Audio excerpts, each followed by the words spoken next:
What is up, YouTube?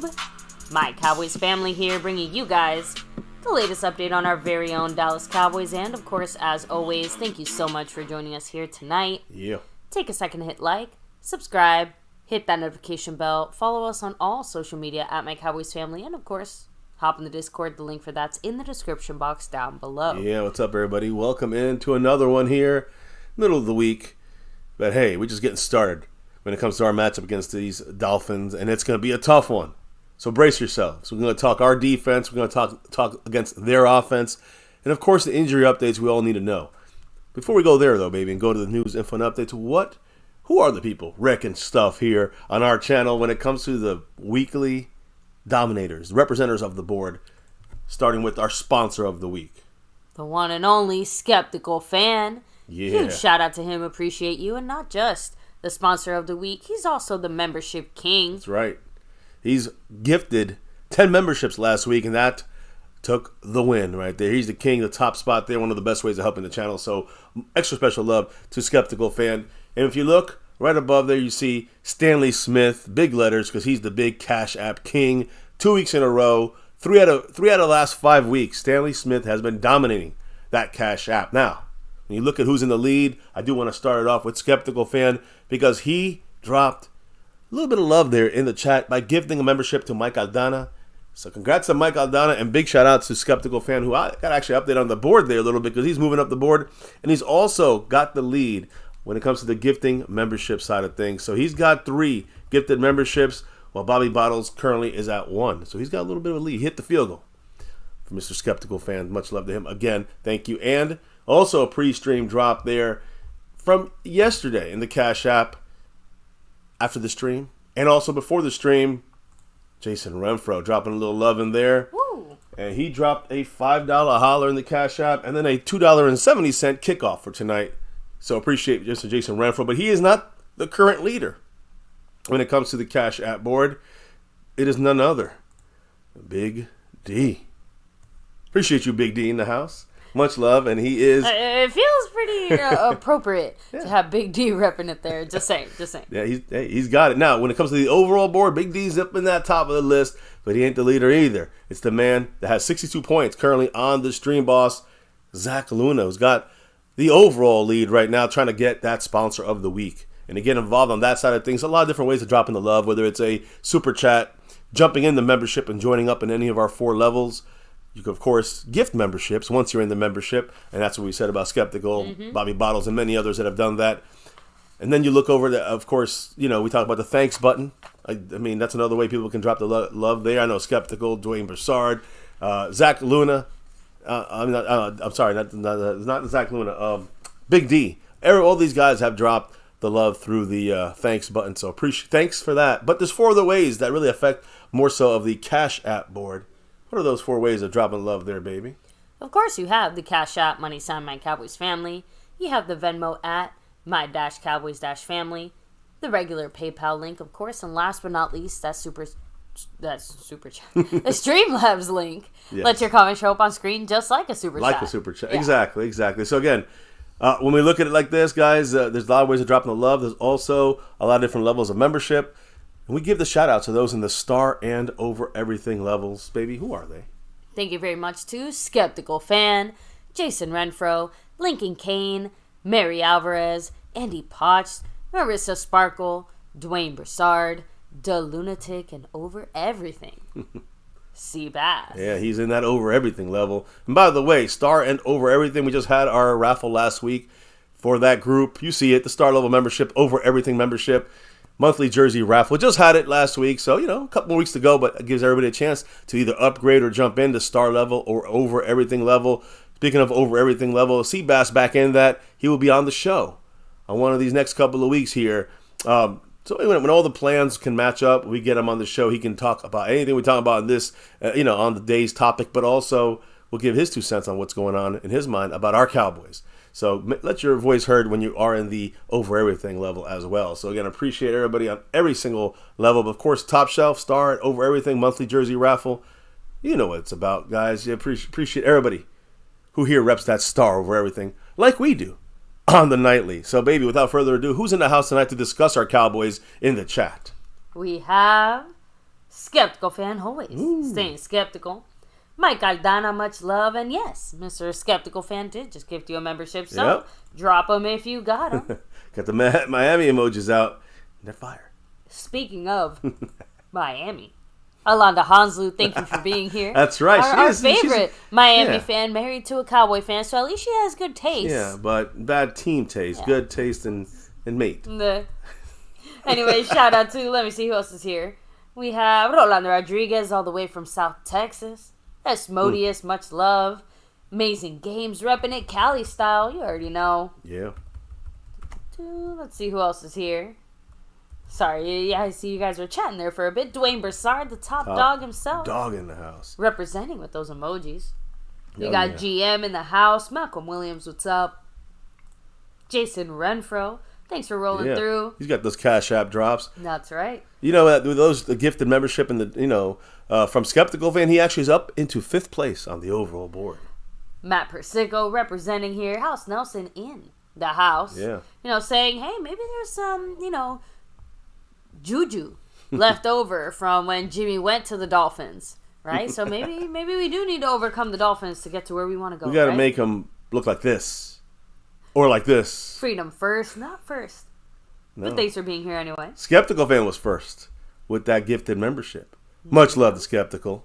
Anyone else, baby, before we get rolling here? I think that's everyone here so far, so let me hand things off to you so we can get rolling. Yeah, of course, I'll keep on rolling with the shout-outs throughout the night as we get going here. All right, let's kick it off. Let's go. Let's get it on, as they say here. NFL news. You know how many teams are left in playoff contention right now out there? Do you know how many people just got gifted a membership?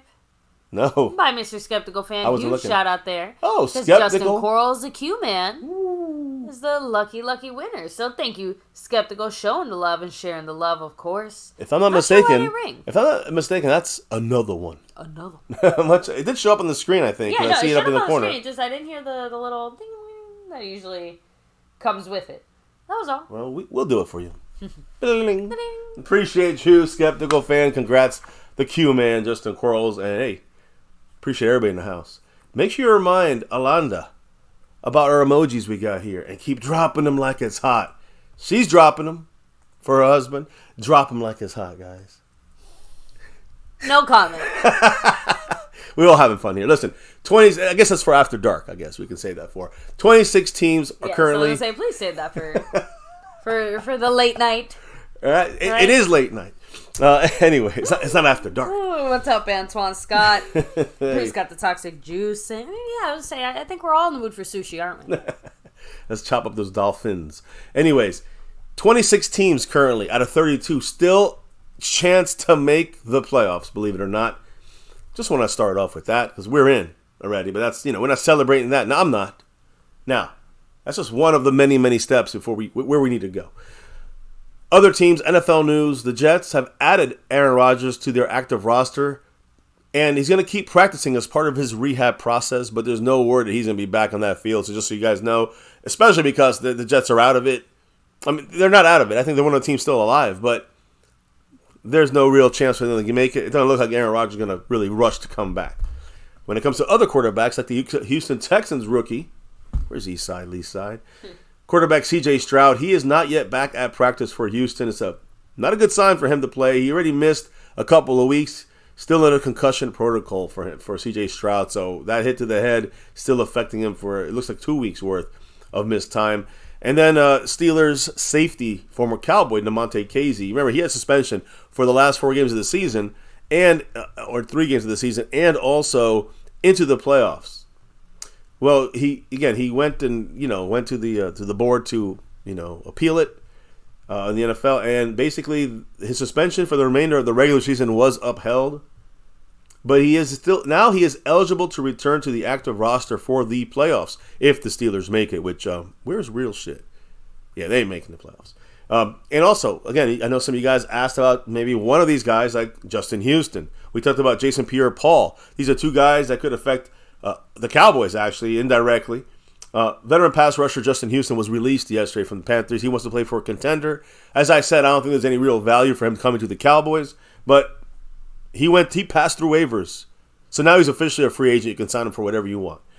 Jason Pierre-Paul, JPP with the three fingers on one hand. He also was released by the Dolphins yesterday. 24 hours later, he is, again, officially a free agent. No one picked him up off of waivers. So now both these guys are officially free agents. The Cowboys will not bother with either of them, in my humble opinion. That's my 2 cents. Now, we almost going to have to visit the Eagles almost every single week here, or every single day maybe. Because, hey, first of all, fuck them. Cry, Eagles, cry. But I also wanted to say that 5 is greater than 1, and the Eagles having some issues. Guard Landon Dickerson. All right, he's one of their guards. He's undergoing surgery on his thumb today. Can you say that name again? Landon. No, Landon. Okay, thanks. Forget it. What did I say wrong? Oh, Dickerson. Man, Landon Dickerson. You're a little slow today. Yeah, well, you can't leave me hanging. What? It's more the way you said the whole name together. Landon Don't Dickerson. Worry about it. Okay, I get it now. Okay, anyways, Landon, Mr. Dickerson. He underwent surgery on his thumb earlier today. He is expected to miss not too much time for the Eagles, and is not going to be put on IR, but it sounds like it could be a couple of weeks at least. He's definitely missing this game, which, again, against the Giants, it's helpful if the Giants can pull out a victory. Any little help with the Giants, it'll be great. Nick Sirianni, he said the Eagles were trying to play. Listen to this. I don't know how you feel about this, but the Eagles yesterday, when they played against Seattle, remember that interception that they threw it deep, and Hurts was throwing it, kind of going for it all. Caused some tears from Nick Sirianni. But here's the thing, baby. You know what Nick Sirianni said today? He said the Eagles were trying to play on that play. They got picked. It was the last kind of ditch. It wasn't really, they had time to move down the field a little bit. But on that play, Nick Sirianni said the Eagles were trying to play for a defensive pass interference call on that Jalen Hurts deep pass to A.J. Brown at the end of the Seahawks game. Sirianni said he's comfortable with the play call despite the interception. Quote, "We felt like in that situation we had an opportunity to hope that the refs would bail us out." Wow. What the fuck? I'm just saying, this is to me almost like the Cowboys can never count on that. They live on that. So fuck Philly. Can you imagine those words actually exiting the mouth of anyone within like 100 feet of a coaching position in Dallas? Or a player? Like, I have to admit, I didn't think the Eagles could surprise me. They do it daily. They did. By the way, as they cry, Eagles cry, I want to say this. Since Nick Bosa from the Niners, and the Niners beat them after the game, now, I think the Cowboys had the original blueprint on how to beat the Eagles in that first game when we really were beating them in Philly and gave the game away multiple times. But when the Niners officially beat them, right before we did, and started this 3-game skid for the Eagles, an 0-3 record since the Niners, Nick Bosa's, quote, blueprint video, if you remember, he said, we showed the blueprint. I hope Dallas was watching. Of course, we proceeded to beat the Eagles by 20 points the next week. But basically, Nick Bosa said that the blueprint video, he said, quote, it's not a quote, paraphrasing here, that Jalen Hurts' containment was demonstrated by the Niners and how to do it. And he said it demonstrated it to everyone. And the Cowboys kind of did that. Jalen Hurts didn't run much. And again, guys, it was planned runs, but it wasn't about when he's in the pocket looking to throw. That is when he was contained in the pocket by the Niners. The Cowboys did it the following week. Seahawks also did it.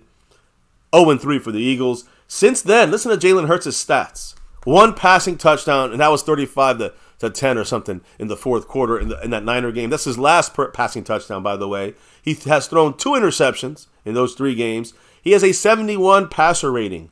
He had a 40 passer rating against Seattle. Just utterly horrible for Mr. Jalen Hurts and Nick Sirianni's desperate attempts to get penalties on final plays of the game. I mean, that's some balls to rely on the refs, man. I know we can't rely on shit when it comes to the refs. Now, I know we got some Bills Mafia in the house. James Cook, running back for the Bills, named AFC Offensive Player of the Week. Not surprising. I mean, the guy fucking had an unbelievable day, and I've been warning the Cowboys about it all last week.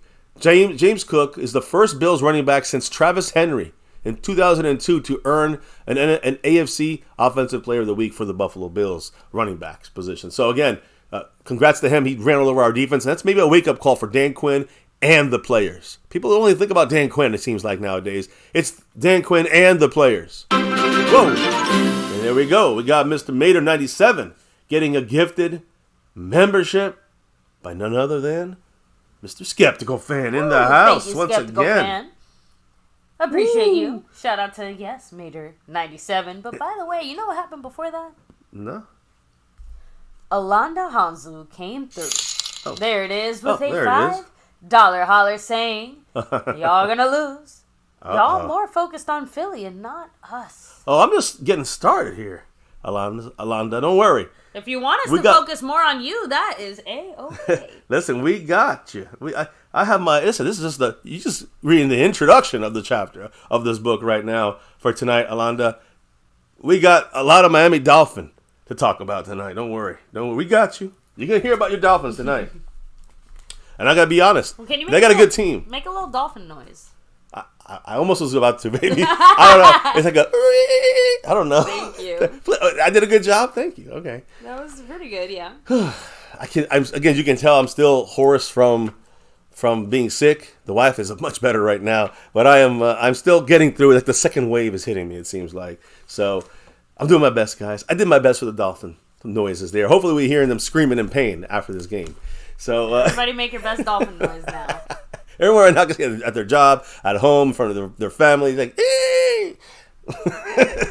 I want to see a camera and everyone's phone right now to show me what them doing that dolphin noise. Anyways, the dolphin enemy there, the Bills, James Cook, AFC Offensive Player of the Week, against us, of course. Now, I do want to bring up another here, Alonza. You want a name? You want a little dolphin meat here for you? That sounded weird. But the Dolphins linebacker, Bradley Chubb. That guy is the real deal. He got 9.5 sacks on the year. Was named the AFC's Defensive Player of the Week. So, the Offensive Player of the Week, James Cook, who just ran on us. The Defensive Player of the Week, the guy we're going to play this week, in Bradley Chubb.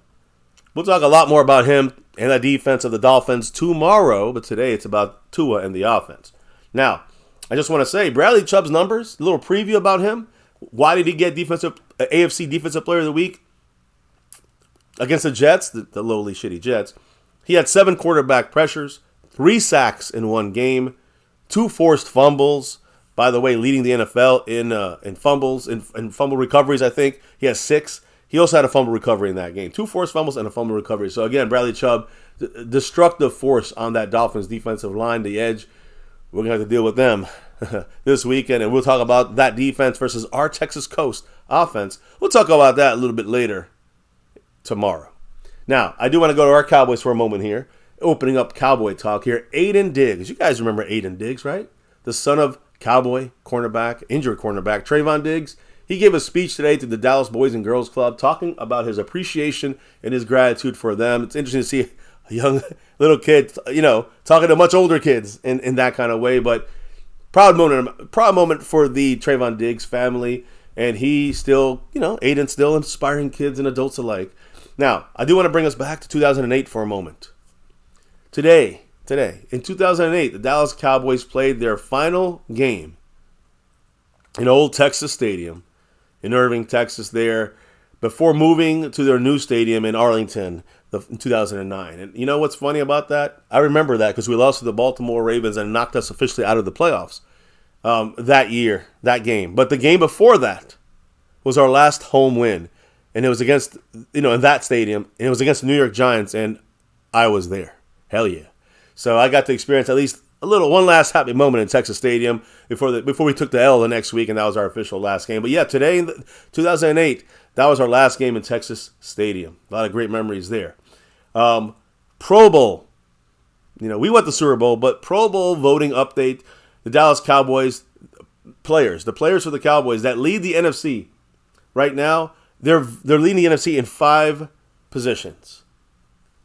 You got wide receiver, CeeDee Lamb, number 1 receiver in the NFC right now, as far as the votes are concerned. All right. Zach Martin, leading offensive guard. Okay. You got Micah Parsons, leading, this is outside linebacker. You got cornerback, Deron Bland, and you got kicker, Brandon Aubrey. So you can bet your butts, guys, that these 5 guys, at the very least, will make the Pro Bowl. And they're, again, at the tops of the NFC voting right now at those positions. So, no real surprises there, I think. I agree. Other than maybe no Dak Prescott. But again, at the top of the list, I'm assuming it's Brock Purdy or one of those guys, Jalen Hurts. So I don't know. We'll see. We'll have to see who the fans are voting for. Now, we have Mr. Mike McCarthy walked into the press conference room today and gave a little update on injuries and other things. Mike McCarthy at the podium talked about this Miami game ahead of us. First off, you guys, of course, I've been watching the Miami Dolphins. I'm sure Alonda has been watching this too. But the Hard Knocks on HBO Max over there. The Cowboys have been monitoring the Dolphins episodes in Hard Knocks, like your boy MCF over here has. They have an in-series. It's usually in training camp when they do it, but this is an in-season series where they're following the Dolphins already like middle of the season. So, according to McCarthy, there was nothing useful for the Cowboys in our preparation and seeing the way they prepare. Nothing that helped us out with Hard Knocks. Okay. So interesting little. Again, we were on Hard Knocks, so he would know what to look for. Not really seeing anything that's really of importance. Now, he did see everyone's seen a lot of importance when you talk about Tyreek Hill, number 10. He is their guy. McCarthy said this about Tyreek Hill, quote, "Forget about the speed. He's dynamic with the way they use him." And that's more about the way that, the Dolphins' offensive scheme, utilizes and puts Tyreek Hill in places where he will win 90% of the time. His routes, using his speed and his dynamic player, but also dynamic usage by the Dolphins. Now, as far as the Dolphins, listen, you think about them, we're going to talk about their offense a little bit here. Tyreek Hill, one of them.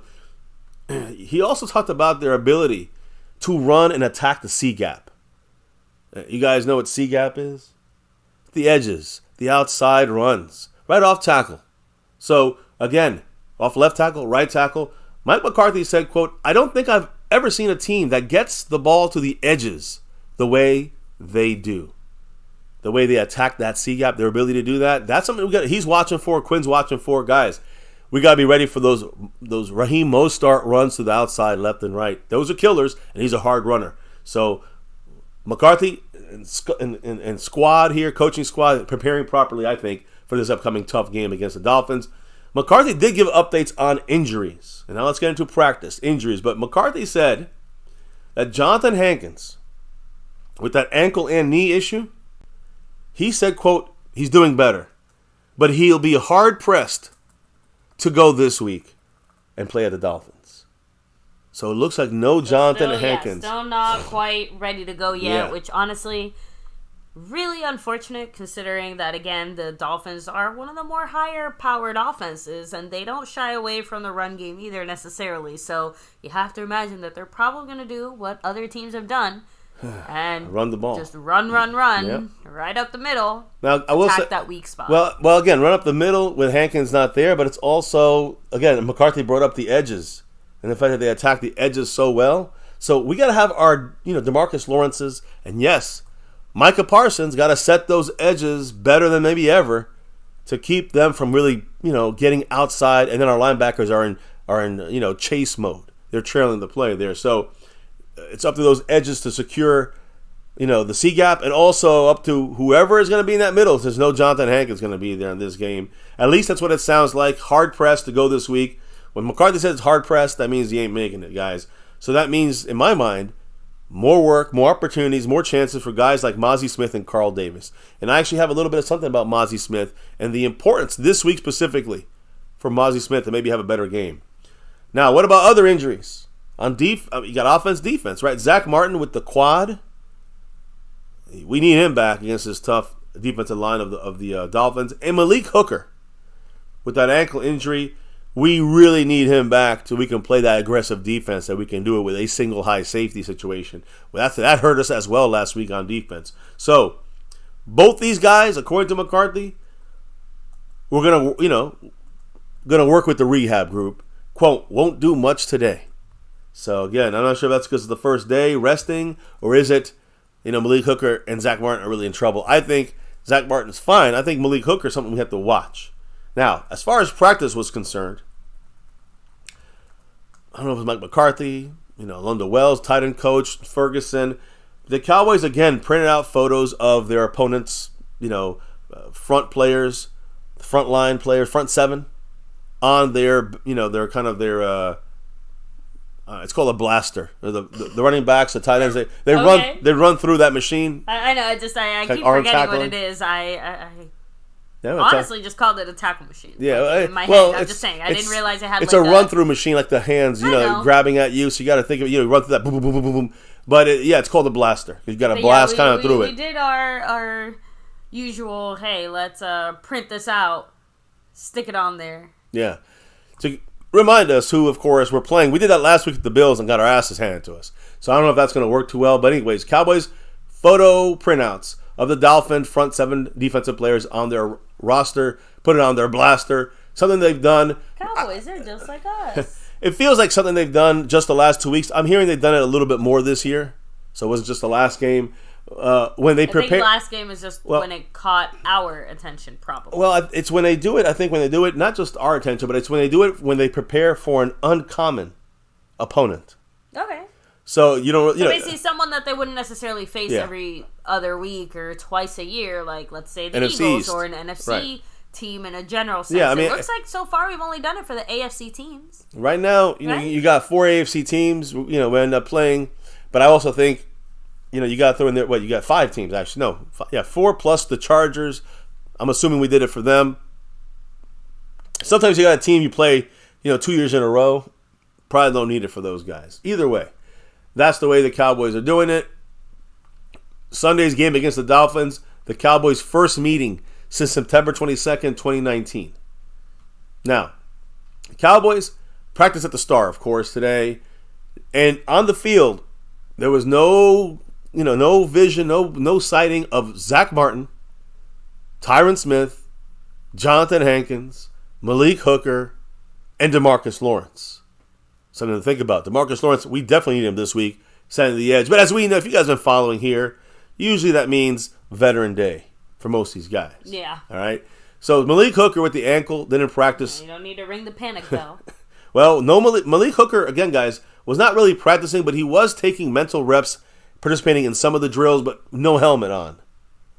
Doesn't seem serious for him to be back this week. I'm a little nervous about that. Mental reps always makes me laugh because it just makes you think you're thinking of push-ups in your head or something, Yeah, but again, the drills he did, kind of do, included the perimeter pursuit drills, and the main reason is to prepare for the Dolphins' speed that they have on offense. You got to get from him playing that.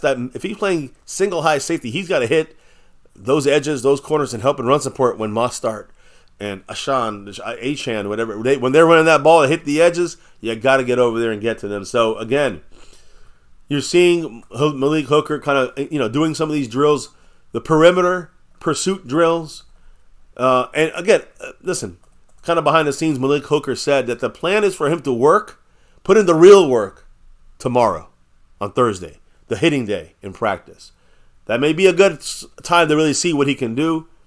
To see it work on Thursday, today was a late practice in the usual. It wasn't an earlier practice; it was a later practice, and also a lighter practice. Not too much hitting in this one here than a normal Wednesday. It's almost a walkthrough like practice today. So the other thing we saw, although as I was saying, we had like a little lighter walkthrough. The Cowboys are trying to, I guess, maybe increase some physicality. Being more physical, especially in the run game, is a big emphasis after giving up 266 yards. On the ground to the Bills. Damone Clark was off to the side during special teams work, getting some one-on-one bag punch work. So I don't know, maybe punching the bag, I don't know, maybe, I don't think you can punch anybody in the field, but just trying to work on some physicality for Damone Clark. He needs to up that some. He's not really built to be a middle linebacker kind of guy, but we need to use him and Marquise Bell. Marquise Bell and Damone Clark, they're not the best, let's say, interior guys without Jonathan Hankins when it comes to stopping the run inside, which I'm sure they will attack. But like McCarthy said, they hit the edges. You need the speed. You need the edges, like DeMarcus Lawrence, Micah, and others, to slow down them hitting the edge. And when you slow them down just enough for the quicker guys like Marquise Bell, Damone Clark to get out to the outside there and cover their gaps, make up ground, and hopefully no gain, not a big gain at least. That's the hope. We're going to have to be careful against these Dolphins. I'll explain in a minute. But first, let's focus on injuries. today, guys, when you look at our injury report, a lot of guys on it, but a lot of guys didn't practice for obvious resting reasons. Brandon Cooks, resting. He was limited, but he was resting. You had Stephon Gilmore. Remember, both these guys were sick last week. He also got a rest day for Stephon Gilmore. He fully didn't practice, though, for Stephon Gilmore. You had DeMarcus Lawrence, was not on the field. The reason is he was resting, did not practice. Jordan Lewis was limited, but was classified as a NIR. Again, no injury. It is a rest day for Jordan Lewis. So those 4 guys, they're good to go. Now, when you look at the guys that were limited, outside of the rest guys, Rico Dowdle, again, they're going to manage his injury as limited all week. He should be good to go for the game. Rico Dowdle, not a very good game this last one here. Not many carries, really, or catches. He has that ankle tweak. He's going to be limited all week, but he'll be good to go for the game. Jordan Lewis, who we will definitely need in this game in our nickel cornerback situation against a very good trio of receivers, or at least duo.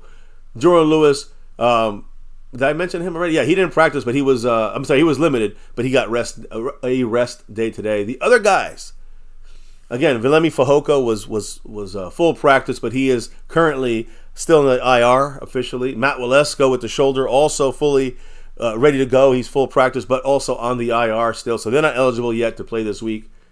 But the other guys to kind of look at are kind of guys we kind of expected that weren't going to be out there. Malik Hooker at the safety spot with the ankle. Did not practice at all today. We saw him with doing the mental reps, but that wasn't a practice for him, so to speak. And then you had Zach Martin with the thigh contusion, the thigh bruise, did not practice today as well.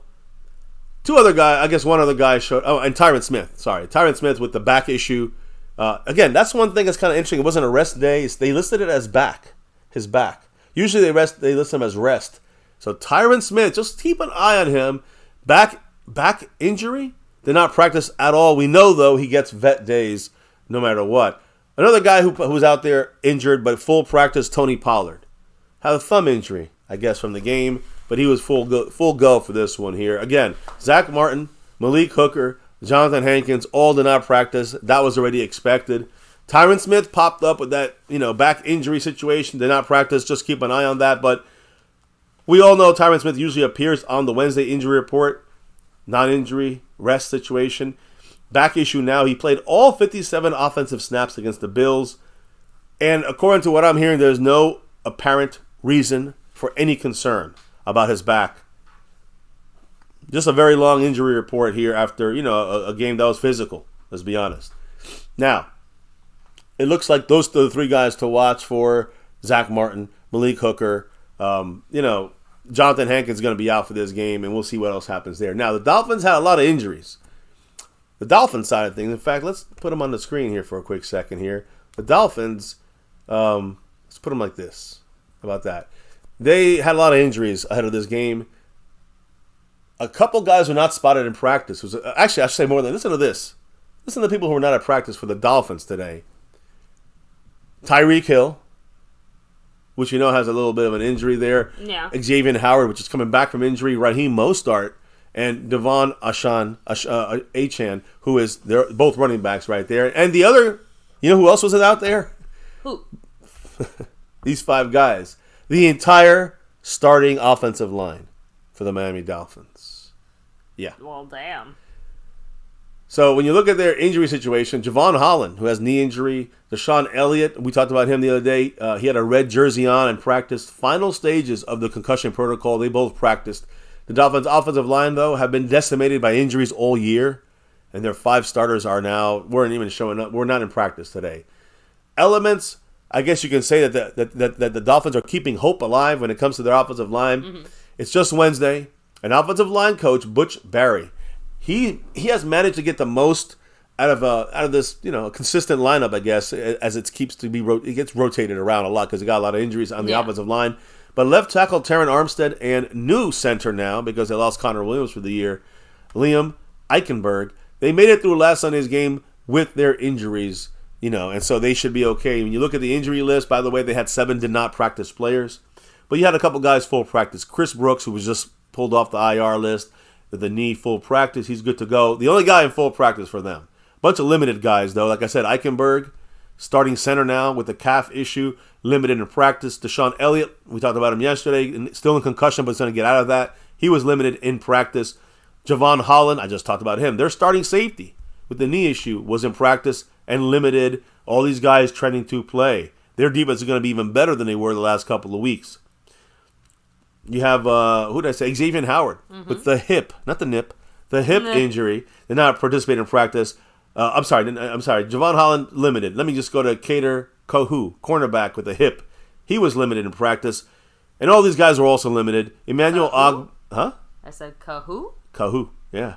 Cornerback, depth guy. Emmanuel Ogba is in there with one of the top 50 sack leaders in the league. Ogba there with the hamstring limited. Jalen Ramsey, he's going to be tough to beat. Veteran rest day, he was limited. Cam Smith at cornerback with the hamstring limited. Durham Smythe, their starting tight end, ankle injury, he was limited. And Andrew Van Ginkel taking over at that linebacker spot, or pass rusher spot, oblique injury and a nose injury, limited in practice. He did not practice, guys, for them. Devon Achane, running back, rookie, toe injury. That's one to watch. Terran Armstead, more of a rest day with a knee ankle injury, got through the game, did not practice today. Kind of similar, let's say, to Tyron Smith kind of situation, right? Tyreek Hill with the ankle did not practice. I think it's just a management day for him. Okay. I'm going to guess that.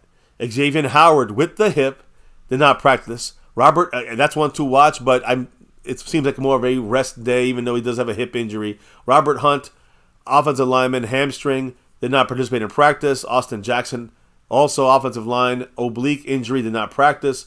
Again, we talk about missing offensive linemen. There's a lot of them here. They're all starters. Raheem Mostert, starting running back with a knee and an ankle, also listed as rest. He'll be good to go, trust me, in this game. We're going to have our hands full, even though there's a lot of guys in practice. It's really going to tell more on Thursday and Friday practices for both teams. Let's just be honest about this. Now, when it comes to our upcoming game against the Miami Dolphins, the Cowboys have gotten, again, the number one broadcast crew. Once again, guys. Kevin Burkhardt, Greg Olson, Aaron Andrews, and Tom Rinaldi. They're on Fox. Cowboys are once again on Fox with the number one broadcast crew there. It's the 14th out of 15 games this year for the Cowboys that we've had that network's, that whatever TV channel we're on, that network's top, broadcasting crew. Just shows you it's all about that star. No matter if you hate us, you love us, they put us up front. You know how that goes. So the Cowboys, this is the 7th time this year. The Cowboys, again, are going to be called by Fox's specific number one crew. 7th time out of 8 that we could have been there, guys. The number of times teams have had a game called by Fox's number one crew.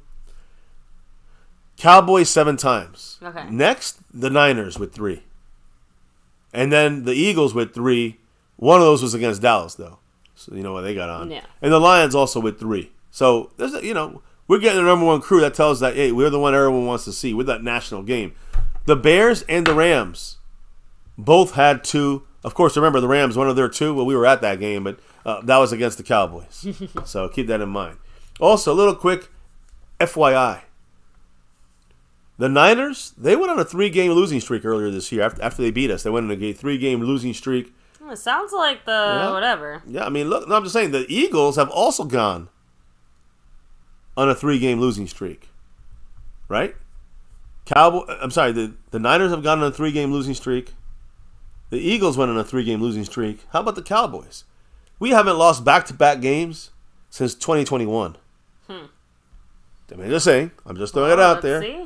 We better win this week if that's the case, right? Now, let me kind of, again, I don't think we have many quotes from our players today. They didn't keep that streak going. Just saying. Oh yeah, of course. Now I do want to focus on our matchup against the Dolphins. All right. I know Alonda. My God, that was like, at least it's not being called by Romo's crew. Yeah, that's the CBS crew right there, guys. We've had some real unfortunate luck with Mr. Romo, haven't we? Not good luck, for sure, yeah. I don't like him calling our games. It sucks, because I actually think he does a pretty good job. I don't like him calling our games. I mean, like, in general, I know, I mean, just doing... I know, just when he... Our game specifically. When he talks about our Cowboys, I don't know if I I always believe what he's saying there. Aikman, I'm good with. I'm not really a crazy fan about Romo's calls. But anyway, either way, we got to play these Miami Dolphins. Imagine a future where Dak, Troy, and Romo are all calling games. One day it might happen. Oh. Anyway, sorry, I just thought about that for a second. Listen, we talk about big guys that have a chance to have an opportunity to maybe really do big things this game. I'm going to put the whale up here, the Miami Whales. Because when you watch the All-22 with MAZI Smith, he was often out of his stance late. It's kind of something he's been kind of stuck on since he was in his college days, something that's been known. He does not get out of his stance quickly. But he still, when he did not get that delay out of his stance, when he went out of his stance the proper way and shot out off the line of scrimmage the way he should, he actually did well on those type of when he. So that's a major thing for him to get better on. There's hope. I'm saying we got to make sure he gets out of his stance with better burst. If he does that, he can really get the most out of him, MAZI.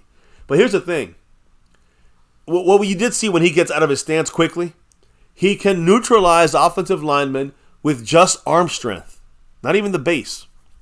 So if he can put it all together, MAZI Smith can be a problem in the future. I'm just saying. So we know he's got the ability, just arm strength wise, but if he gets off his stance late, he's already lost. So he got to put it together. I don't know if it'll happen now, but for the future, that's why I keep saying, for the future, MAZI is still showing promise. Now, the reason I bring up MAZI Smith against the Dolphins is that this game represents a fantastic opportunity. This might be his best opportunity to show out in a game. And maybe take a step forward and make a bigger impact on the Cowboys' run defense, which is really what we need him for. The big man in the middle, I think he's at 290. Especially now. I heard somewhere he's 290, but I think he's got to be bigger than that, right? So anyways, the point is... You have to hope he's gained at least, let's say, 5 pounds throughout the season. Oh, right? But I think he was in he was in the 300s already. That's why I'm kind of like, why is he down so much? But the point is this. The idea here is for him to step forward. Why do I say this? Why do I think he's going to step up this game? Who are the Dolphins missing at center? One of the best centers. One of the best centers. I know we had him. We couldn't get him to fucking snap a ball, but they got him. They made him one of the best centers in the league, the Dolphins. But he also got hurt last week or 2 weeks ago. Tore his ACL, out for the year. With Connor Williams out and Eichenberg in the house, who's made some mistakes on the snap, who's had issues with Tua, and they had a couple weeks now together, but my point is still the same. MAZI Smith has an opportunity against a backup to maybe play a little bit better in the run game. You know what I mean? Which would be nice to see. That would be nice. I think he can have a good day. He's not going to be a superstar, but he can push him back, can disrupt the running ability if they try to go inside and help out, take a couple blockers with them. Eichenberg, Cotton, he's their left guard.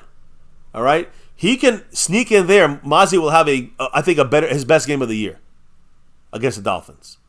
Possibly. If he can get out of his stance fast. He's got Eichenberg and Cotton at left guard and Eichenberg at center. This is their weaknesses right here on their offensive line. Let's be real. This is his best chance to have a good game or any kind of show-out game this season. Yeah, so MAZI, come on, man. We're all rooting for you. All right? Now, when you look at the way the Cowboys may play this game, and at least the way you played the last couple, it really depends on the team and, of course, on our own injuries. Jonathan Hankins, Malik Hooker, it changed some of the defense last week against Buffalo. But less times that we have light boxes, all right? And we have more bare fronts, fast flow from the linebackers, and, clearer assignments, you can say, for running quarterbacks, right? When you have zone or power reads, this is where MAZI can really help us if he can just get in there and make it just a little disruption. Again, if we got Hankins in the mix, that would be another big help. But we know Hankins not going to be here, so MAZI got to take over that spot. And by the way, one last thing, and this is about, when we talk about our defense versus their offense, we're going to talk about their offense now as we wrap it up tonight. That's a quick one tonight. But I do want to bring up the fact that Micah Parsons, right there. Guys, Micah Parsons, he's still, one of the best out there when it comes to, I know people say, he's not having a good game. Guys, Micah Parsons right now, PFF-wise, pass rushing grade in the fourth quarter, where it counts the most. Micah Parsons has a 93.1 grade. Ooh. That is first in the NFL. That will kill a Dolphin. And just so you guys know, in the way the Cowboys and Dan Quinn, we don't use simulation pressure, try to sim pressure, but we don't do that very often. Let me put it that way. But we do use it sometimes as a way to send in this guy on your screen. When we bring him in, especially through their weakness in the middle. Eichenberg and Cotton, left guard. That's what we need to attack, whether it's MAZI or Micah. That's where we need to, if we can attack with Micah in the middle, sending Micah in there using sim pressure, in the middle of that offensive line, and still able to drop back 7 guys into coverage, that's something the Cowboys should mix into the defense this week. If we don't have Hooker, if we don't have Hankins, we need to mix in something like that to make sure that we can kind of simulate fake pressure from one side or another while giving the pressure right up the fucking gut against these Dolphins, right up the flaps. So the point is, I'm hoping Dan Quinn can make something happen here when it comes to the way we utilize Micah Parsons. The adjustments are maybe hopefully different than we had last week, and of course the strengths and weaknesses of the offensive lines and the teams themselves, they differ. So we'll see how the Cowboys do. I think this week more Micah coming off, the middle, somehow coming through. Whether a linebacker, look, it has to be mainly coming in, blitzing, pressure. Quinn obviously has to scheme things differently than whatever the heck it is he did this past week. But you can't deny that players just have to execute whatever scheme is put out there just a little bit better than we just did. Yeah, both of those have to happen. The scheme has to not make it harder for the players, and the players got to make fucking tackles. It's a hand-in-hand thing. Hand-in-hand. So, Raul said it. Let's hope this defense shows up on Sunday. Don't get bullied. House Nelson said, MAZI Charlton knew he had zero pass rush ability. Talk about, they never asked me to rush in college because you can't. Well, he got a sack, but it was because of Micah. I know. That he got that sack. Micah Parsons helped. Drums and Cowboys said, we're fast on defense, but we're not physical. That's why we lost to the Niners and Bills. That's what the physicality is. Definitely the part that scares me. something to address this offseason. Honestly, again, that's one of the reasons why I think that we are hurting so much. A lot of the injuries we had, not necessarily our biggest guys, although in Hankins' case, definitely one of them, right? Literally and figuratively, yes. Losing the guys that we did, we lost some of our power on defense. I mean, you can't deny LVE was one of our bigger, stronger guys. And again, he wasn't having the best year though. But I know what you mean. He's one of the important guys. And again, he might not have been having the best year, but our defense performed the best so far while he was still with the team. I mean, the first few weeks of the season, our defense was basically unstoppable. I know, but I think it's also the teams we played, and also I think that we played crappy teams after that. We still weren't doing all that. I agree. I'm just saying I think it's not just the LVE factor. Damone Clark and Marquise Bell done a great job. It's the physicality factor where LVE maybe a little better, but even he was out of position a lot, even this year, even last year. So my thing is that LVE was not. He's a stopgap, really, more than that. But to me, but you need a bigger guy in there for Damone Clark. And Damone Clark's bigger, but again, even another guy there to help out Marquise Bell. So you need to get a rotation in there. And by the way, I don't believe Micah Parsons is the answer. I think you can use him there sometimes. A little off-ball linebacker here and there, 5-10 times a game. You want to keep him where he's most instructive at the most important position on the field, and that's edge rusher. If you think putting him at linebacker 90% of the time is smart, you're dumb. It's stupid. You got to balance him out, and mainly at the edge.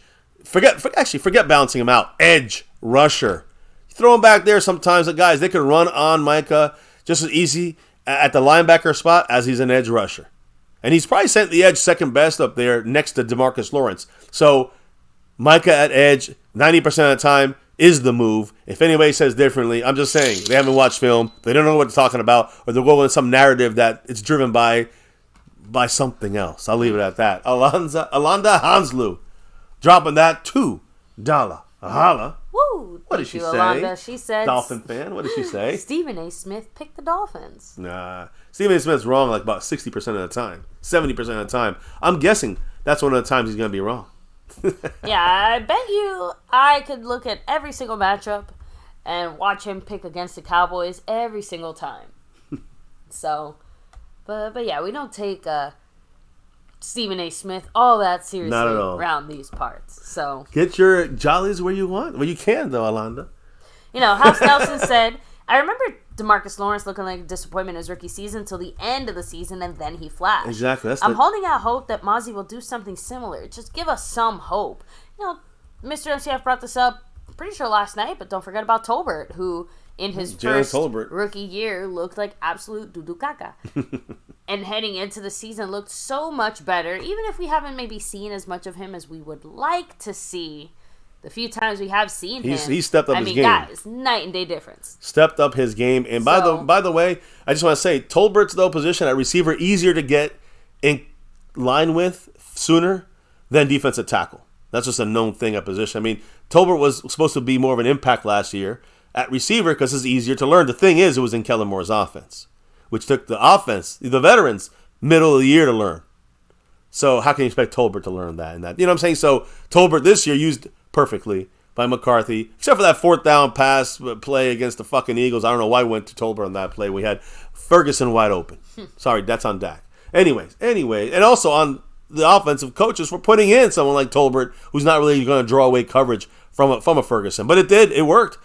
And Dak chose the wrong person on that play. Anyway, I'm not going to cry over that spilled milk. But I am going to shout out someone who just dropped a $10 holler, baby. Woo. Mr. Calvin Richard. Ooh, you say Richard. It's Calvin Richard in the house. Much love to him. He dropped a $10 holla. Thank you, Calvin. Appreciate you. Much love. No comment here other than GO COWBOYS. You know it. Woo. Much love, Calvin. That's all you need to say. That's all we need to say because we know. We know what you're saying. Calvin, appreciate you. If he's in the chat, drop a comment in there. Read it out when you see his drop in there. But again, Calvin Richard, now I would say he's a little bit back, I think, on Jason right now. And, of course, the leader, Big D, on that Cash App board. Little three-way battle going down there. Appreciate you, Calvin Richard. Got him on the overall board already. And, of course, let's actually shout out those people here before we finish up with the Dolphins. With, of course, the sponsor of the week, Mr. Skeptical Fan. Ooh, also always staying skeptical. Also the gifting champion last week with 10 gifted memberships. And he's also the leader now this week. And he just dropped another one for Demetrius Alexander, gifted a membership.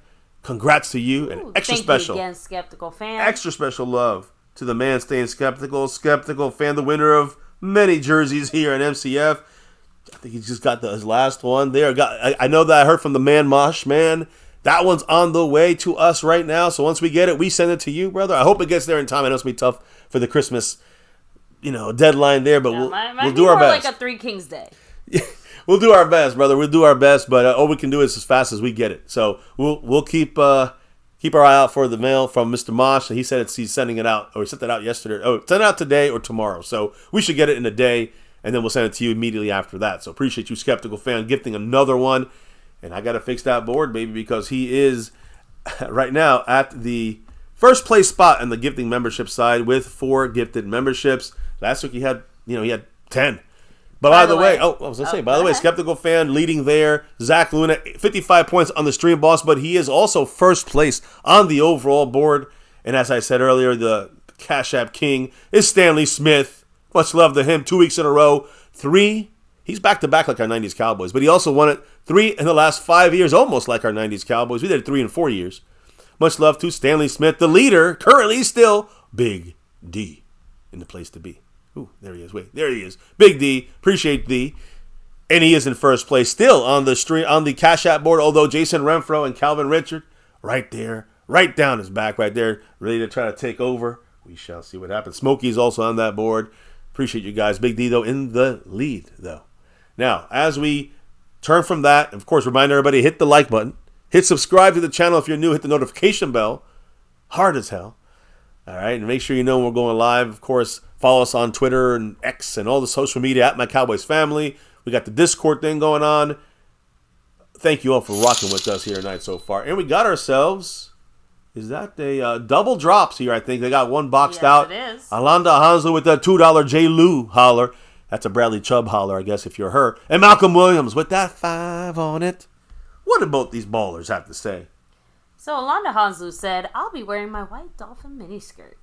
So you got the whole fit ready to go, Alonda. We want to see that on After Dark, right, baby? Isn't that what you said? No. I'm sorry. Some people earlier were talking about, that's what goes on After Dark. So you never know what goes on After Dark. If Alonda wants to make an appearance there, that is her prerogative. Cowboys only. Hey, yeah, don't worry. I'll clip that for you, baby. I'll clip it for you. I'll clip it for you. You can see it later. You can watch it later. Saying, Alonda, how dare you bring Stephen A. Smith into our family chat? I know. How dare you? That is just disgraceful. It's like saying Satan. Vote for the damn Eagles and Sirianni, it'd be Satan. Anyways, thank you both, Alonda and Malcolm, dropping the love with the knowledge. Zach Luna going to 53 points, but still not just the stream boss, but also the overall leader. Let me also add Mr. Malcolm Williams up there. I guess as you read some of the comments we got here from the Dolphins. Yeah, the Dolphins actually spoke today. We didn't speak. Our players did not speak today, guys. It might be weird. Usually you hear the Cowboys speaking. We usually hear more from them on Thursdays.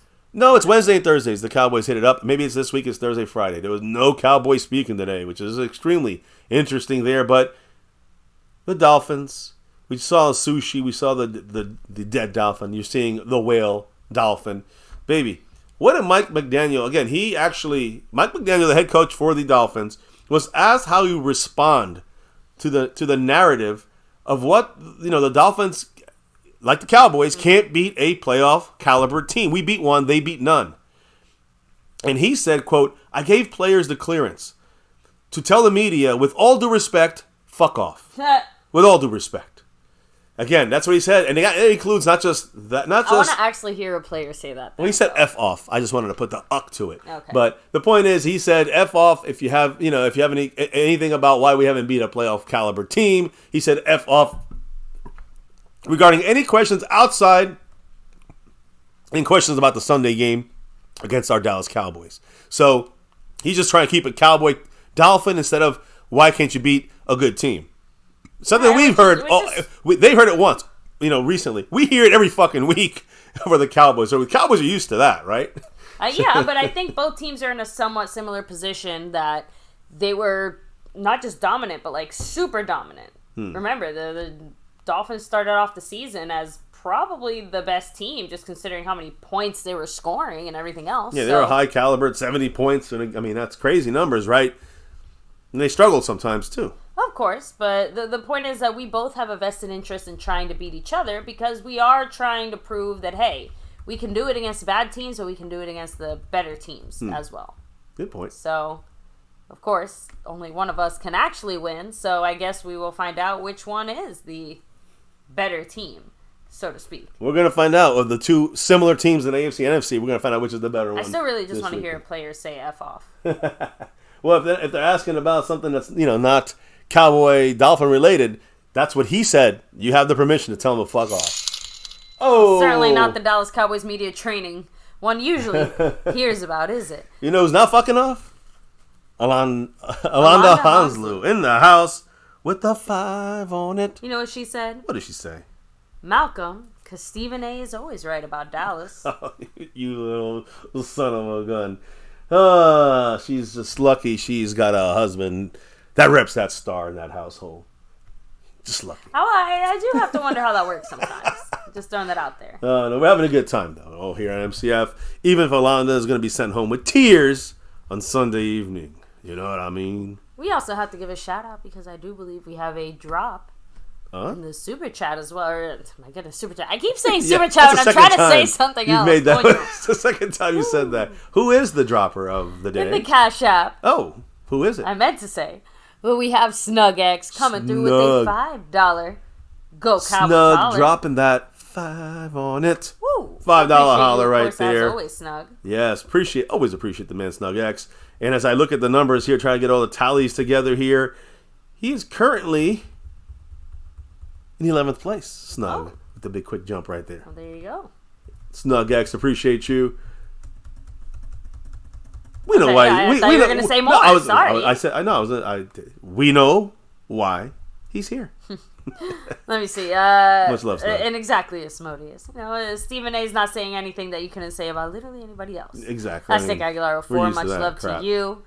The fraud ball. Oh my God, Vert Bar in the house. Thanks for rolling through. Burn. Oh man, the fish bowl. Honestly, you guys are coming up with some seriously creative names for this game. I have to admit, those are actually really fun. What are they? The fish bowl. I like and that. Then the fraud bowl. With both these teams, which one will be the less of a fraud team? House Nelson said, do the Dolphins have a loyal fan base? Or are we going to be hearing, yeah, here we go? Clearly, all game. That's a great question in the sense of, like, I know they have a decent fan base, but when they're not good, they're not really there. They're there. They're good. So yeah, I have a feeling that whatever Dolphin fans actually do exist will probably crawl out of their little hole. But also remember, the Cowboys always travel, though. I know, but remember, this event only happens once every 8 years. So this is the baby Super Bowl. This is the Shrimp Bowl, right? Yeah, well, that's why we always have to watch for that crap, because Cowboys don't seem to take it personal sometimes, and they need to. Exactly. So, again, it seems like most of us here appreciate the gravity of the situation when we're talking about how other teams come to us. Anyway. Yeah, I agree. Drums and Cowboys. Dallas Cowboys versus Starkist Tuna. Is it chicken or is it fish? It's something. It's mermaid. If you guys remember that commercial. I do. We all do. So anyway, now going back into this, Mike McDaniel, head coach of the Dolphins, also said something else about the guy we just had on the screen here. We just spoke about him on defense. And again, today's, we're going to talk about that defense situation versus their offense. Micah Parsons. What did he say? What did Mike McDaniel actually say about Micah Parsons? He is one of the best players in the National Football League at any position. I don't think it's really debatable. This dude is different. Not only is he unique in skill set, but you don't play all the way across the line and in the stack and do all the things that he does without having a true love for the game. He is a real dude for sure. Sorry, that last comment caught me off guard. But anyway, he also added in there that he's more fun to watch when you're not playing him. Yeah, he's clear. McDaniel said Micah is clearly one of the best players in the NFL. So again, we all know that, right? We watch the film. It's like ifs, ands, or like you said, exactly. More fun to watch him when you're not playing him. You know who else came to the? I guess you could say the Dolphins headquarters today. It's a big guy. I talked about MAZI Smith earlier. A guy some Cowboy fans are screaming for, but I don't think the Cowboys are going to look in his direction. But I have a feeling some people in the chat are not going to be happy to hear this. Yeah, the Dolphins brought in Ndamukong Suh. Visited the Dolphins today. That's according to the league transaction wire. But let me give you guys a little good news at least. Not that it matters. He's not going to play this week against the Cowboys. But it was just a visit today. According to the Dolphins, nothing imminent. It's not going to happen. You know what I mean? Like, it doesn't look like Ndamukong Suh is going to even go to the Dolphins. And they kind of a little more in need there in the middle. Well, we're in need as well. We ain't never looking at him, it seems like. So, now that we looked at the Mermaids, the big dolphin there, Ndamukong Suh, who's not going to the Dolphins right now. Not yet. What about Tua, who got some concussions last year? He's been running from one of the toughest defenses, or trying to run away from our toughest defenses, and our defensive back supposedly, was up there, right? Well, we got to show it again. The Dolphins, Tua. Again, you have to help me with this one. Quarterback Tua. Tagovailoa. I got to keep Tua Tagovailoa. I'm going to know his name by the end of this thing. I just gave Tua my whole life. I said Tua. So Tua Tagovailoa. Oh, fuck me. Anyway. What did he say about the Cowboys? Because he loves that star for everything. He said, the Cowboys were my favorite team growing up.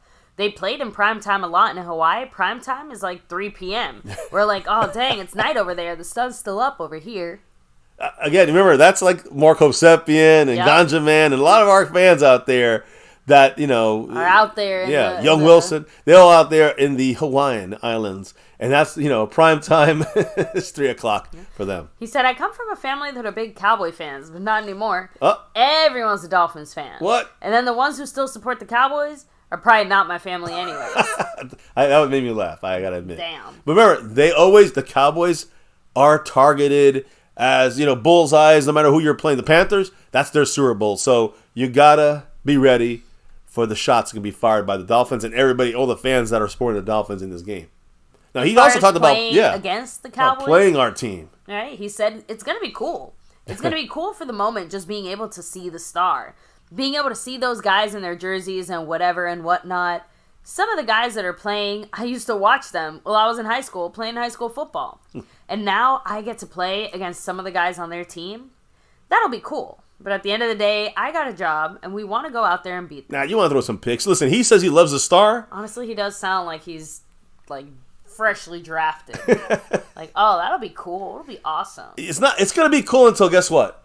To this guy comes and fucks his eyes. I still think it's going to be cool then. No, it's going to be the coolest then. When you see something like this happening, and then you're like, Tua's like, what the fuck am I going to do?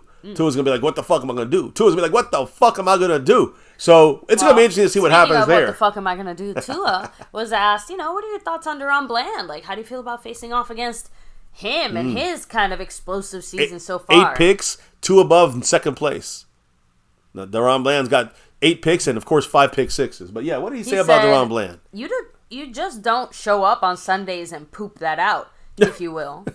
Having the NFL record in pick sixes and whatnot, you just don't show up on Sundays and do that. You got to be there, right place, the nose for the ball hawk. That's something, tackles and ball hawk we missed last week. So Deron Bland started hawking the ball. I think that's also his way of saying that obviously Bland has worked really hard to get to this point, right? Because that's what he's saying. You don't just show up on Sunday and then all of a sudden you're making picks left, right, and center. You got to work at that shit. And he's clearly worked at that poop. Remember, you got to remember that someone like, Byron Jones would make you like, okay, he's a lockdown guy, but you're not scared. Like, Tua's scared of throwing like towards Bland, it seems, right? I'm making Tua fish sandwiches for the game on Sunday. That is fantastic. That's Tua a fish. good one. Hopefully one of these next upcoming years. You've been killing it this season, right? Never missed again. Never missed again. The Tua fish. Tua fish sandwich. I love it, man. Sorry, hey. And trust me, we've had a lot of really funny or some sushi. Sushi. Why not? Some dolphin sushi. So I don't know if Alonda has some sushi there for the Dolphins, but I'll tell you one thing. Cowboys going to be eating it on Sunday. Anyways, as we look at the Dolphins and wrap this up, guess what? We're looking at their offense today against our defense. We just talked about our defense. And listen, setting the edge. We know Micah's the man, but Deron Bland's the man. But setting the edge, it's going to be major, in my opinion, in this game against a team that can run or pass. They like to pass, but they can run. So DeMarcus Lawrence, number 90, huge in this game. Micah on the other side, huge. Deron Bland in coverage, huge. Maybe the biggest is Dan Quinn. Dan Quinn got to adjust in this game against some speedy guys, which, by the way, this is on grass. And you slow down on grass. Of course, it's away as well on the road. That's more on the offensive issue, I think, sometimes. But when we're on grass, we're a half a second slower, and that helps the offense, especially an offense like the Dolphins, who are the fucking fastest offense in the NFL. Yeah. Dan Quinn said, quote, we already have a challenge. Exactly. It's already automatically we're behind the 8 ball. Or Dan Quinn said this yesterday. I kind of missed it. Oh, I'll wait for a second. It goes Malcolm Williams. He's dropping that 5 on it. Ooh, thank you, $5 holler. You know what he had to say? MW. And Malcolm Williams, what did he say? Look, Alonda, after my Cowboys win, please don't ever think your finesse Dolphins are on our level. Stop mentioning Stephen A. Smith in our chats, giving him clout. Ooh. Listen, we all know what Stephen A. Smith is, even without mentioning or not mentioning him. We know Stephen Smith is just a hater. Exactly, a hater, a charlatan, an asshole. Oh. So, sorry, he said, or as my mom says it, El Suchi, which just makes me think of, obviously. I know. Oh, yes, guys, you gonna eat some sushi? Some sushi. Some tasty dolphin sushi. The Dolphins are like Walmart sushi. Let me just throw that out there. Another one. Is that skeptical? I can't see on my side. Yes, it is. Another one. I know he's got 5 on it in the gifted memberships right now, and the man is trying to move up this board. He's in 5th, getting closer to 4th right now. What did the man? Who got that membership, by the way? Stephanie Willis. A huge shout out to you. Stephanie in the house. Hope you, the family, and the newest member of the Cowboys-Family. Family and familia both tried to come out at the same time, man. I'm having a rough night. I'm 0 for 3 here. But you're forgiven. The newest member of the Cowboys family as well. Much love. Congrats to Stephanie, and big shout outs and a big thank you to Skeptical Fan, who right now showing all this love to the I'm telling you right now, he actually I'm checking my numbers here, checking them twice. he just jumped Jason Renfro into third place. He's literally right behind Big D for second. Of course, Zach Luna in first. He's up on there on the top spot for now. So Jason goes to fourth. Mark goes to fifth. And then the second is, of course, Big D. But third, Skeptical Fan staying. He's first on the gifting board as well. Don't forget that. Skeptical Fan just showing out tonight. Again, brother, appreciate you. He's always been staying skeptical. We love skeptical thoughts. We love skeptical fans. We love the man, Skeptical Fan. He is staying skeptical. There's no question about that. And he's usually right in staying skeptical. I know how long have I been skeptical? They call me pessimistic. That's how long you've been skeptical. Yeah, that's an understatement when you know MCF. So, Skeptical Fan, appreciate you once again as he, all these drops are tattling up here. Zach Luna down to 43 points on the stream boss. So, Dan Quinn, over here on the left of your screen, what did he say about yesterday about, the way we got to fix things on this defense? He said, quote, "I would be hard-pressed to think of anything other than our guys that will respond in an absolutely critical and accountable way against the Dolphins on Sunday." That's what we expect. I expect that from this defense, who has had issues. They always seem to, bend but don't break. They bounce back. Which is we got to see it happen. What Quinn is trying to say, like, no one adjusts better to those types of adversity and his circumstances guys. like his guys. And so. I kind of believe him in that because it's shown true most seasons. You just said it. We haven't lost back-to-back, Yeah, and that goes to Mike McCarthy and also Dan Quinn. So when you look at this team, you're looking at this team, we always start at the quarterback. Number one, Tua Tagovailoa. Tagovailoa. Tua Tagovailoa.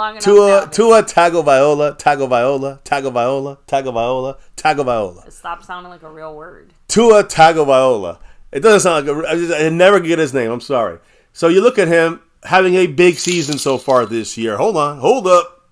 Skeptical Fan, I just made the move right now. Second place on the overall board with that $3.45 holla. Woo. With a 27-21 Cowboys victory is his thoughts as he high-fives the family here. You know what he said? I just read it. 27-21 Cowboys. 27-21 Cowboys. Did you know he said 27-21 Cowboys? Did you know that? I know that. He also said high five.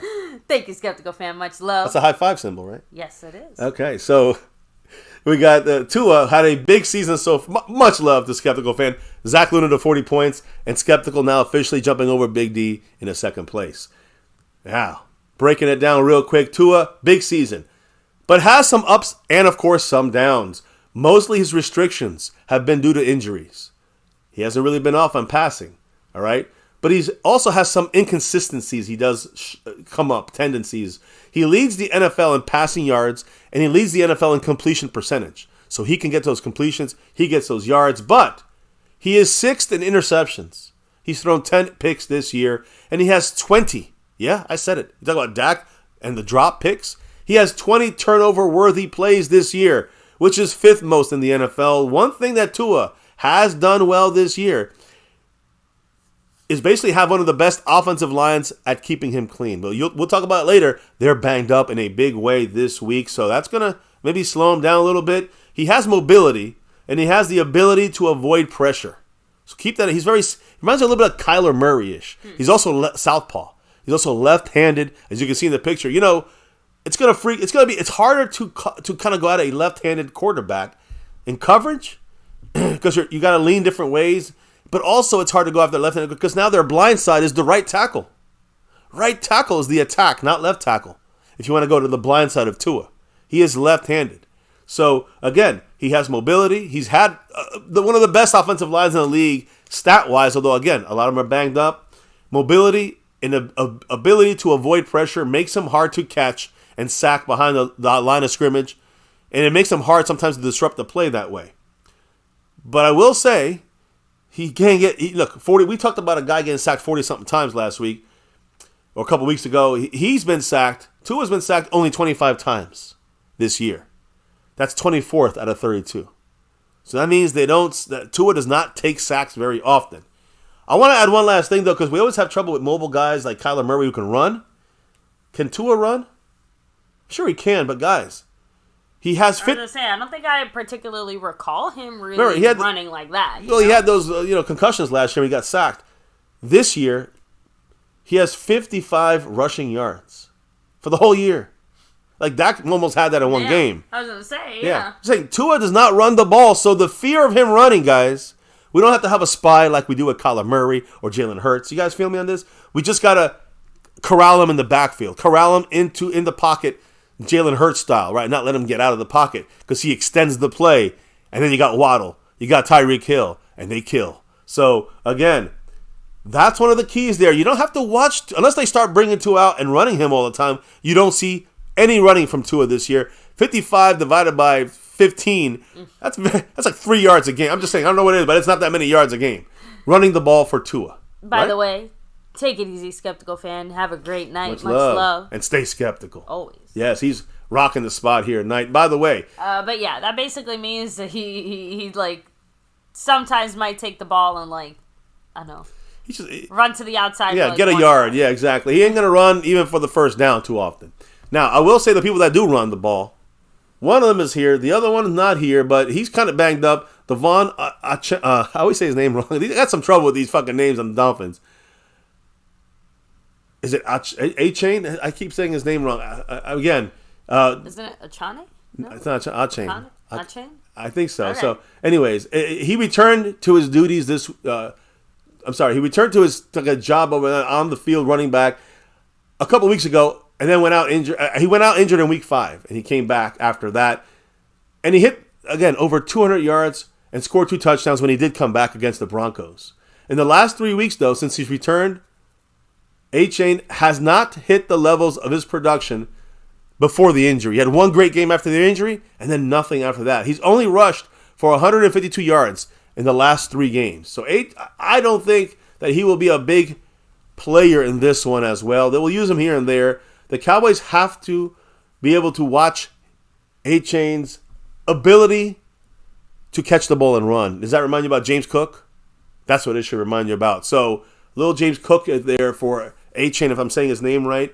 Let me know, guys, if I'm saying it wrong. Now, I also think that... A-Chain, yeah. Yeah. So, that is the way... Again, he's not really been... He had one good game after the injury right away. And in the last 3, he shit the bed running the ball. What, maybe an average of 50 yards a game? 50 and a half yards. So, to me, the guy we have to watch for is right there in the middle of your screen, running the ball. Number 31, Raheem Mostert. Again, if he's a guy that's strong and can also run fast. He's getting a little older right now, but he's had his best year in his career right now with the Dolphins. And he's got some elite levels of production on an offense that is all about speed. And he's fast and he's strong. Mostert currently is 3rd in the NFL in rushing yards. This ain't no guy to fuck with right here. Mostert's going to hurt us here if we do not stop him and slow him down. 3rd in the NFL in rushing yards. He's 1st in rushing touchdowns. Better there, Henry, everybody. I don't care who you tell me. The best running back with the most touchdowns is Raheem Mostert. The guy 3rd most yards in rushing yards, Raheem Mostert. Also, he has 56 first downs. 2nd only behind Christian McCaffrey. So you're talking about a real test to stop the run this week. And we had James Cook and got gashed up last week. This week, A-Chain catching the ball like James Cook. And then you got someone like Raheem Mostert running, catching, but speed and power with him. We got our hands full stopping the run this week. I'm sure Alonda understands what I'm talking about here. You know, Miami ranks 4th in the league in average rushing yards per game. So per game, guys, they put up the yards every game running that ball. But the Cowboys offensively running the ball, we'll talk about that. We rank 12th, just to give you an example. We rank 12th. They rank 4th rushing. But Miami, when it comes to rushing for getting first downs and touchdowns, I would say in touchdowns, with Raheem Mostert with the most rushing touchdowns, Miami is 1st overall in the NFL in rushing touchdowns. The Cowboys are 10th in comparison when it comes to us rushing touchdowns in. So again, Miami, extremely dangerous in the run game. Extremely dangerous. I don't expect that to change in this game. Just throwing that out there. So now we talked about Tua. We talked about the running game. Tua does not run, but the other 2 guys do run, especially Mostert. What about the receivers, guys? Number 10, I mean, MVP talk. I mean, he's playing great. Offensive Player of the Year. Offensive Player of the Year talk. Tyreek Hill, even though he's banged up, leads the NFL in receiving yards. Moss starts third in rushing. First in receiving is this guy, number 10. I got CeeDee Lamb is like a close second, to A.J. Brown. But Tyreek Hill's blowing everyone out the water right now, guys. In fact, he's 232 yards, Tyreek Hill, in front of CeeDee Lamb right now. Now, Tyreek Hill was out last week with that ankle injury. And again, he didn't miss practice today with the ankle. Availability still unknown. I just think he's dangerous. Now, last week against the Jets, they didn't need him. But this week, they definitely going to need him for this for the Cowboy game. Now, on the other side, they got Jalen Waddle, who, by the way, had a fucking great game without Tyreek Hill there as a number one receiver for them in this game. In their last game against the Jets, he had 142 receiving yards for Jalen Waddle. And he scored a touchdown last week as well, which means he did the Waddle dance there in the end zone. We don't want to see no waddling around in the end zone. Jalen Waddle ranks 16th among all wide receivers, making him the most productive number 2 receiver currently in the NFL. He has 414 yards after the catch.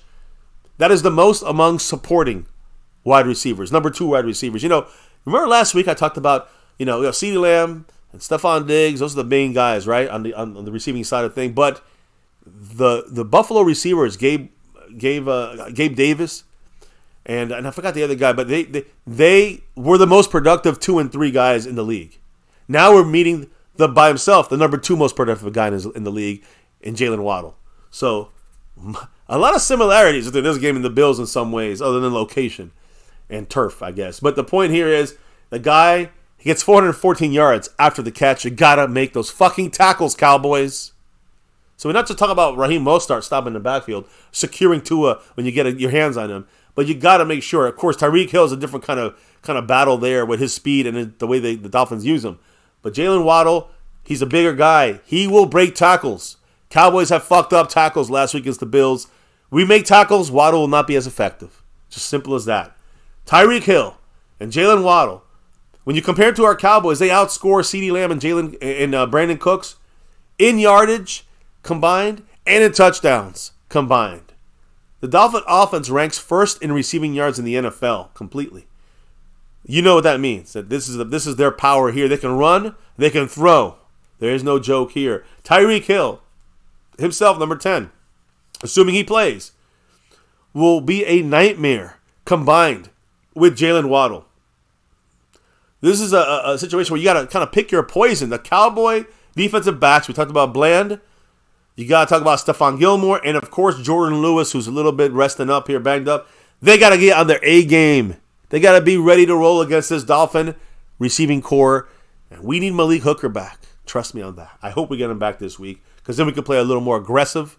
But we need Malik Hooker to be fucking healthy because he's got to go get those deep passes, Tyreek. Tyreek Hill's going to go for some deep bombs. You got to have a guy who can really cover that single high safety across the field. So we shall see what happens. That's definitely something that Mr. Dan Quinn needs to keep an eye on. Now, a guy he doesn't have, we talked about the run game for Tua. That's something we can kind of not worry as much about. We shouldn't have to worry. The tight end is not fearful for the Dolphins. His name is Durham Smythe, and he's actually banged up a little bit. He's still waiting to catch his first touchdown this year. No touchdowns for Durham Smythe. Since joining the league in 2018, Smythe has caught only 3 touchdowns in his career. He has 226 receiving yards this year. That is 33rd amongst all tight ends. So what I'm trying to say is that Dolphins don't really use their tight end. They don't use Durham Smythe pretty much at all. A little comparison when you look at our defense versus the tight ends. The Cowboy defense has allowed 0 touchdowns to the tight end position since week 12. That is the fewest in the NFL. Again, that's about 4 weeks ago, a month ago. The Dolphin tight ends in that same time frame. Actually, fuck that. The Dolphin tight ends have scored 0 touchdowns this entire year.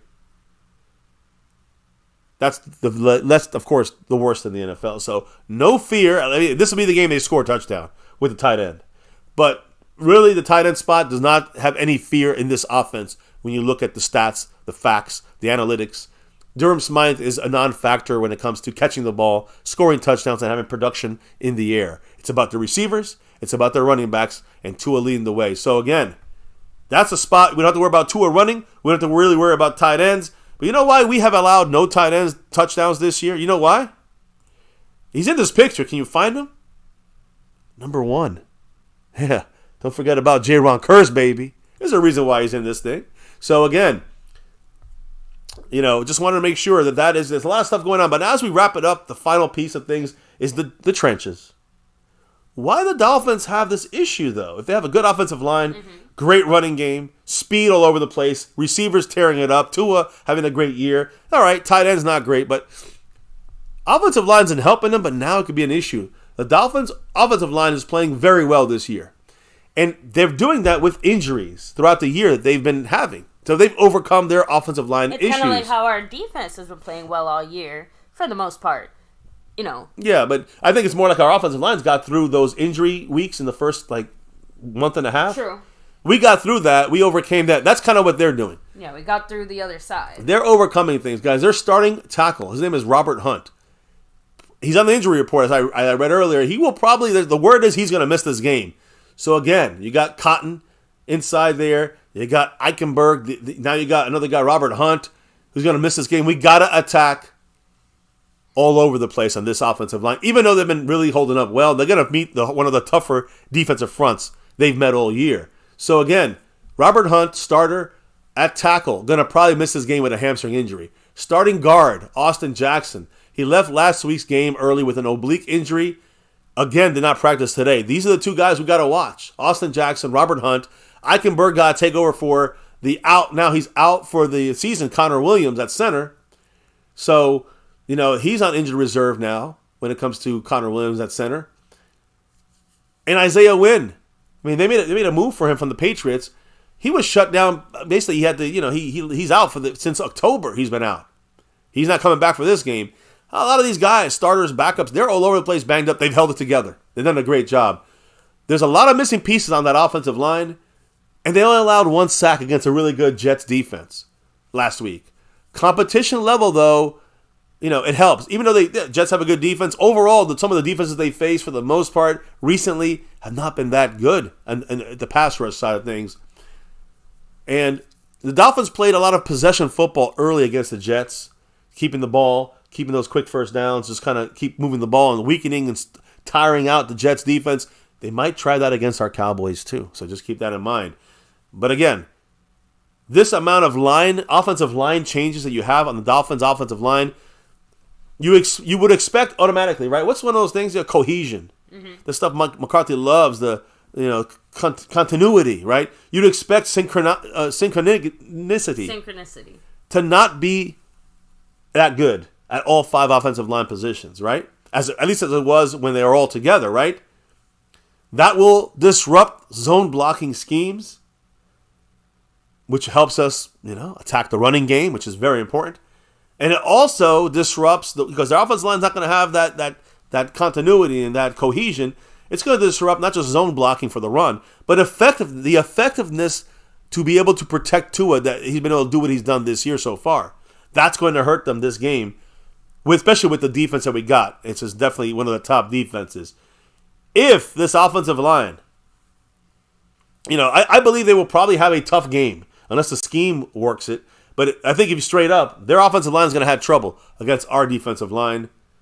The Cowboys' defensive front, Dan Quinn. We must capitalize on the cohesion issues with the new and inputting, rotation guys throwing into the mix, the depth guys at the Dolphins' offensive line. That is the key, in my opinion, to slowing down the Dolphins' offense. Pretty simple. Their offensive line's a little bit messed up. We got to go in there and make it more messed up. We got to give them more headaches. That we don't get to the quarterback, we don't stop the run. It's going to be a long day for the Cowboys. It's going to be a long day for this defense. Dan Quinn cannot, I repeat, cannot allow this to happen. Not at all. And so it's in Dan Quinn's hands to scheme this right. It's into the Cowboy players to tackle, not let yards after catch. It's in the defensive hands to kind of slow down that run, get into Tua's face and all that great stuff, going through the offensive line, and they're, then just not 100% of the offensive line. Let's take advantage of that. That's my 2 cents. I'm breaking down this Miami Dolphin offense. I would love to hear from the chat. A couple quick comments. a couple shout-outs, and then we're out for the night here on MCF. Andy and Boogie saying mix and match offense if not a touchdown. Well, again, for them, they got definitely mix and match offensive line. Asmodeus throwing out there, their coach looks like he got bullied a lot in his life. No need to stop now. We got to bully him. Hey, but I watch All or Nothing, guys, on that Hard Knock. Not All or Nothing. Watch Hard Knocks if you guys can. It's an interesting insight to Mike McDaniel and the way these guys, Tua and other guys. It's good to get inside that. You get a little inside information. Not going to really help you win or lose, but it's interesting for the fans that that's our next opponent. And some interesting little keys you can make and kind of put together on your own about these players, the good, the bad, and the ugly on these guys. How's Nelson saying, listen, if the Dolphins got a score, let it only be Raheem Mostert. I need him to neutralize Christian McCaffrey for me. I'm guessing it's a fantasy thing, playoff yeah. game there. Probably they got McCaffrey, and he's got Mostert. Gabe No, Al. we got to take care of Mostert. I don't care. We got to stop Mostert. Gabe Al said, all Bills had to do was run. Gabe and Diggs weren't used. Yeah, they were shut down pretty much, but that's the thing. Even Antoine Scott said Gabe is trash. Gabe Davis? Yeah. But he still outdid Brandon Cooks. When you compare Gabe Davis and who was the third guy, Shakir, those guys had better production numbers than Brandon Cooks and Michael Gallup. And now you look at the number 2 guy for them, Waddle, outproduces every single second wide receiver in the NFL. So, yeah, they're danger. Anyway, Mike Aldana throwing out there, reminding us all, Mostert used to be a 49er. So I remember. Any other reason to hate him? I remember Here's Mostert. another He one. was always a good. I actually liked him to maybe get picked up by the Cowboys at a certain point there. If we were going to kind of move on from Zeke, I like Mostert. He's just getting a little older as a running back, definitely, but he still has that power and that speed they love. So number 31, dangerous.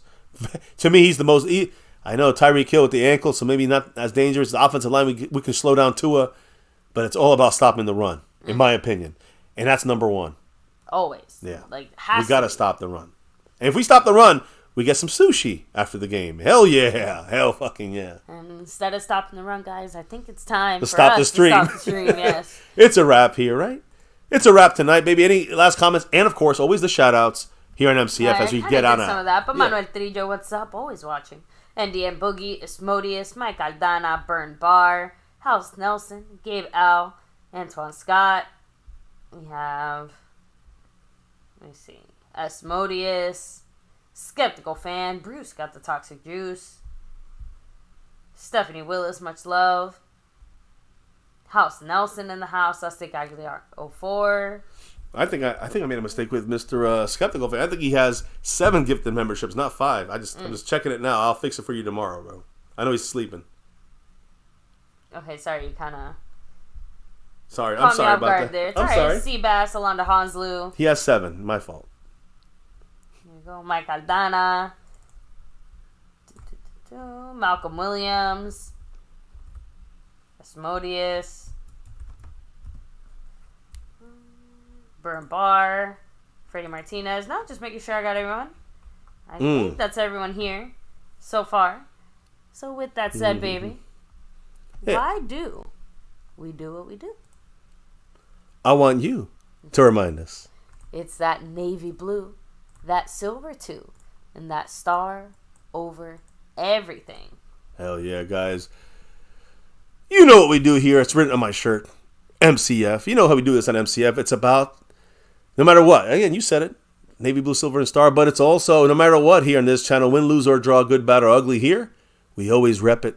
We rep that star over everything. And here, 6 years plus on YouTube, right here in My Cowboys Family. Never forget the number one thing here, now, and forever. As always, go Cowboys. Let's get that 6 and beyond. Thank you all for dropping your knowledge all night long. All night. Truly, guys, appreciate the interaction and your thoughts on our Cowboys. And, of course, humbled by the best fan base of all YouTube. Those drops of love from right above, guys. Again, can't do what we do for as long as we do every single day for 6.5 years without that support as well. Gets us, gives us time to kind of focus in on these things. And you can, cut off a couple hours in your regular life stuff. So thank you guys for the support on that side, on all sides of things. It is time now to clock out and drop out for the night and relock and reload tomorrow to check out our Texas Coast offense versus the Dolphins Little D. Right, Alonda? The Dolphins have a little D, so we're going to hopefully toast it tomorrow. And we'll talk about how we can do that. And we can beat this tough Miami defense. But that's mañana. That's tomorrow, guys. We got to get on out of here for the night. And, of course, before we can officially drop out for the night. We do have to shout out the man Big D, who did drop a $5 holler with the classic Go Cowboys here to kind of help wrap things up on the MCF side of things. There it is. I mean, I know why. He's Big D. He supports the Cowboys. He's Big D because, David. Much love to him repping that 5 on it. And that Go Cowboys. Woo. Appreciate you, Big D. I think I'm going to look at it, but him and Skeptical are like neck and neck in second place right now.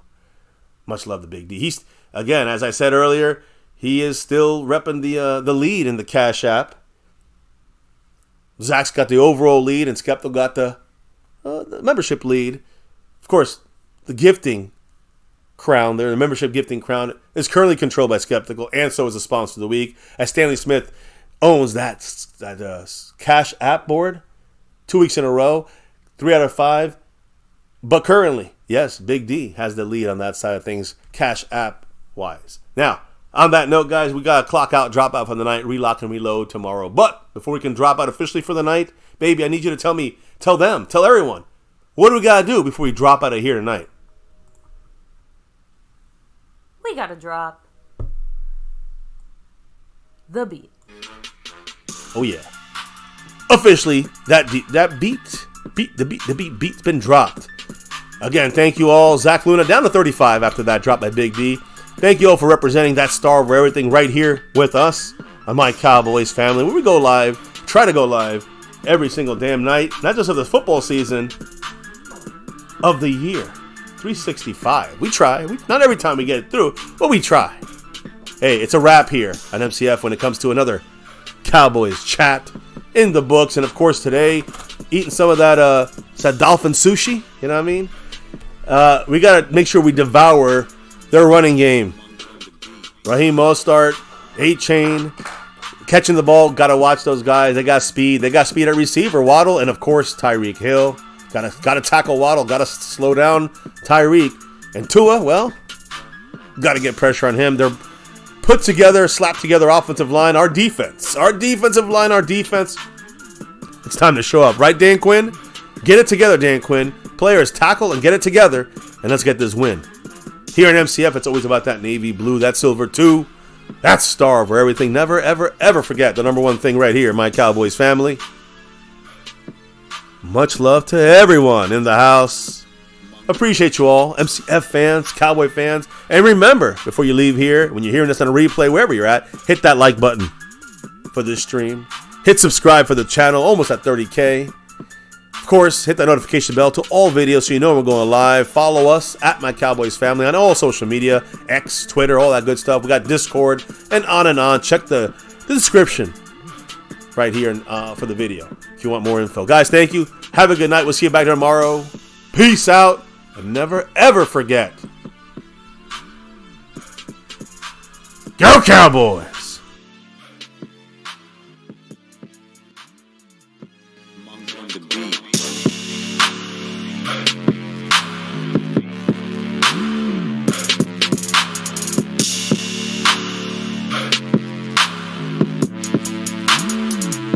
Monk on the beat.